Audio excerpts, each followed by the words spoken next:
turma das redes, Fala Figueiredo no ar aqui no YouTube, se inscreva no canal, clica no sininho, você não machuca o dedo, para você receber imediatamente toda vez que subir um Fala Figueiredo. Hoje tá legal pra caramba. É feriado pra um monte de gente, tem gente que tá na praia, tem gente que tá no sítio, tem gente que tá emendando, tem gente que tá trabalhando, com muita alegria. Galera, vamos lá. Primeira coisa, notícias de Galo e Cruzeiro, que eu sei que vocês vêm aqui muito por isso, então vamos lá. Cruzeiro tem uma notícia super legal, que já era esperada, mas que é legal, que é o retorno do Matheus Henrique. Matheus Henrique tá voltando pro meio-campo do Cruzeiro, mas quem sai? Essa é a pergunta. Matheus Henrique fez apenas 2 jogos pelo Cruzeiro no Campeonato Brasileiro e o Cruzeiro tá fazendo uma campanha irretocável no Brasileirão.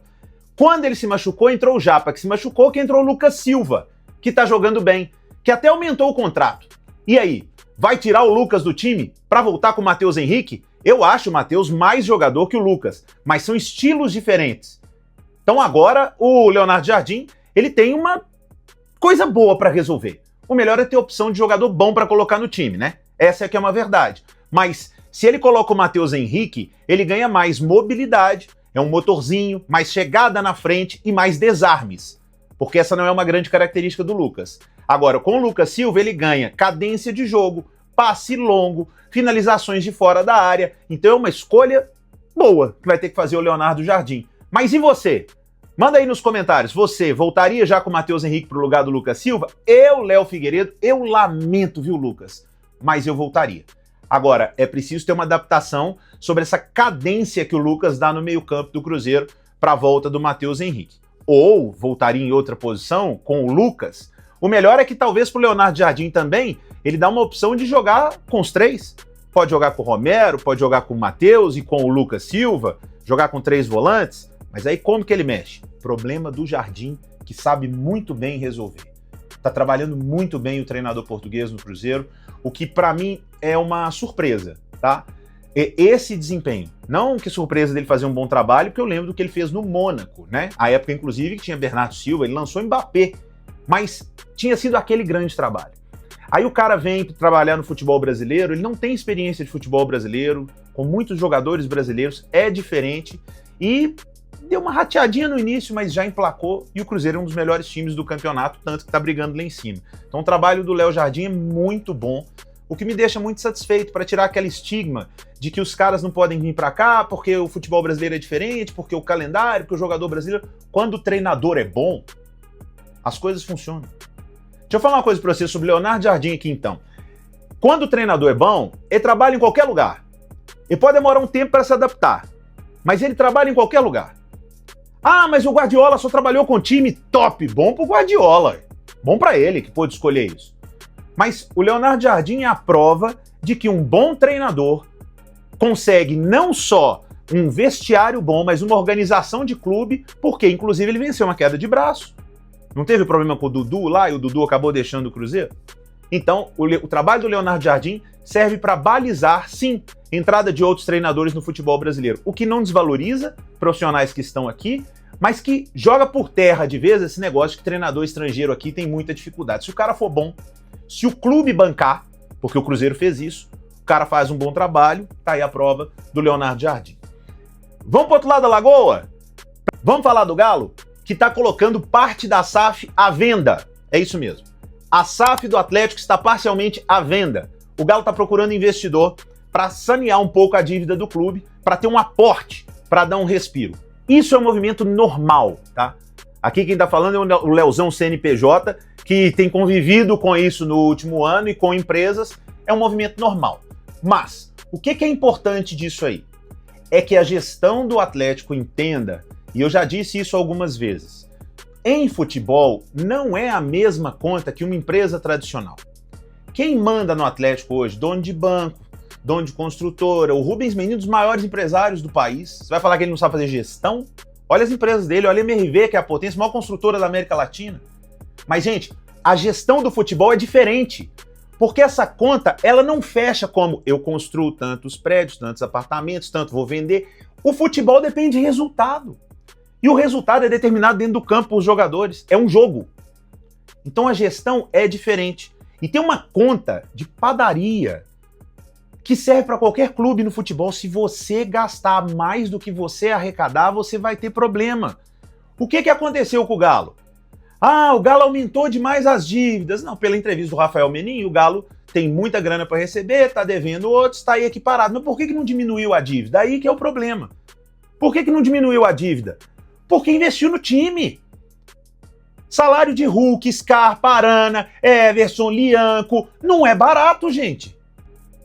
Então, enquanto o Atlético quiser se manter com uma das maiores folhas, com um time muito competitivo, o Galo chegou na final da Copa do Brasil e da Libertadores. Ele não ganhou, mas ele ganhou os prêmios até lá. O Galo faturou muito o ano passado. E não conseguiu abater a dívida, a conta é simples. Ou dá uma segurada no que gasta com o time e pega e paga dívida, como fez o Flamengo, ou essa conta não fecha. Pode vir um investidor agora, sanear, dar um respiro no clube, dar um alívio, mas se o Atlético continuar gastando muito, ele tem que faturar muito mais ainda para poder abater na dívida. Essa é a conta que tem que fechar no Atlético. Vamos falar de Mundial de Clubes? O Botafogo fez o impossível. É isso mesmo. Podia colocar até aquela trilhinha do Tom Cruise. Gente, o Botafogo ganhou do PSG. O Botafogo ganhou do campeão da Liga dos Campeões da Europa. O Botafogo ganhou do PSG, que goleou o Atlético Madrid. E o Botafogo não fez isso de maneira fortuita, não. O Botafogo jogou bem, o Botafogo se defendeu bem e o Botafogo quase fez 2-0. O Savarino perdeu um gol lá. Um gol bacana do Igor Jesus, o gol do Botafogo. Gente, o Botafogo entrou para a história. Talvez seja, junto com aquela vitória do Inter contra o Barcelona, a maior vitória de um brasileiro, porque ganhou do atual campeão da Champions. A gente estava achando que os brasileiros iam passear lá. E olha só, o Botafogo ganhou, tá próximo de se classificar em primeiro, inclusive. Será que um brasileiro pode ganhar o Mundial?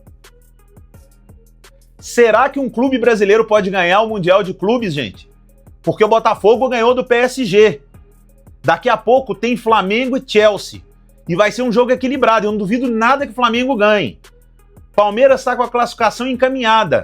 O Fluminense jogou melhor que o Borussia. O Real Madrid não jogou bulhufas contra o Al-Ahly. E por aí vale. Gente, será que um brasileiro pode ganhar o Mundial de Clubes? E jogar por terra tudo aquilo que a gente ficava falando, que os brasileiros vão lá passear, que vão apanhar dos europeus? Só um detalhe pequeno. Europeus estavam de férias, uns adiantaram, vieram no meio, final de temporada e a nossa turma voando. Problema da FIFA, se os brasileiros estão fisicamente melhor. Mas um brasileiro pode ganhar o Mundial de Clubes? Você acredita? Se você acredita, me diz quem você acredita que ganharia o Mundial de Clubes.